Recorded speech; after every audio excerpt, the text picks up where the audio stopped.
নমস্কার। আজ আমি চিংড়ি মাছ দিয়ে সবজি ঝোল রান্না করেছি। একদম মশলা ছাড়া পাতলা ঝোল, ডাঁটা, ঝিঙে আর আলু দিয়ে এই রান্নাটা করেছি। গরমকালে এরকম পাতলা ঝোল একবার গরম ভাতে খেয়ে দেখুন, খুব ভালো লাগবে।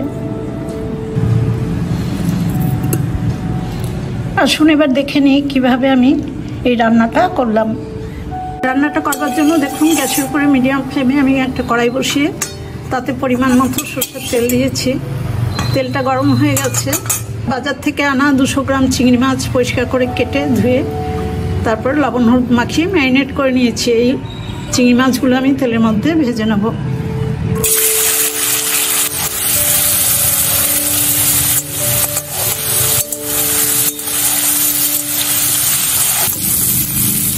চিংড়ি মাছগুলো ভাজা হয়ে গেছে।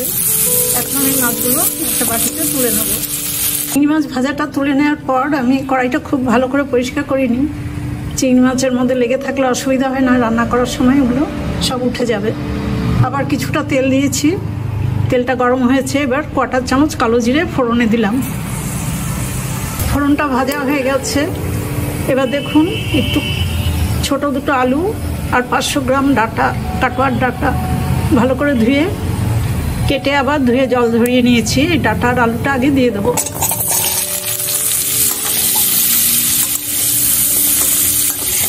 আলু আর ডাঁটাটা আমি 1 মিনিট মতো ভেজে নিলাম।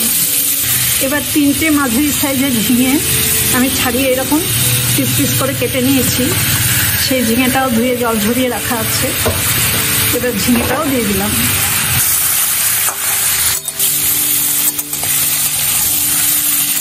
আলু, ডাঁটা, ঝিঙে সব একসাথে করে ভালো করে ভেজে নেব।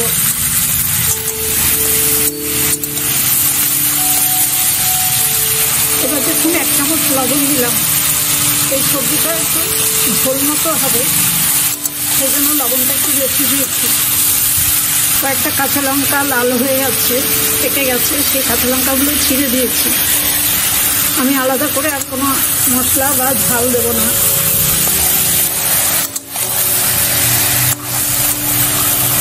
এবার সবজিটা আমি একটু ঢেকে দিলাম।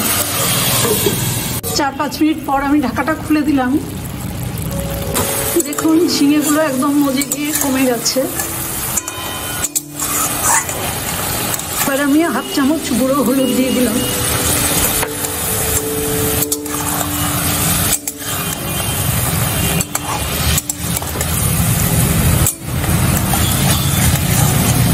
গুঁড়ো হলুদটা ভালো করে মিশিয়ে দিলাম। এবার আমার পাশের বার্নারে গরম জল আছে, পরিমাণ মতো সেই জল দেব।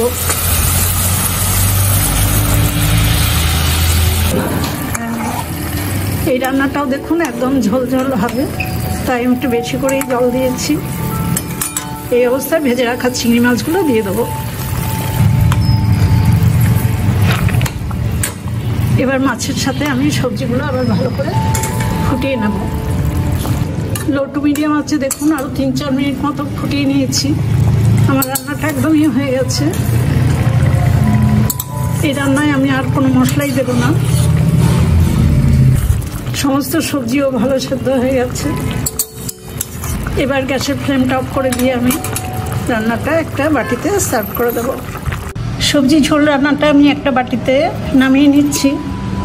গরম ভাতে এই রান্নাটা কিন্তু খেতে খুব ভালো লাগে। আপনারা একবার এরকম মশলা ছাড়া রান্না করে খেয়ে দেখুন।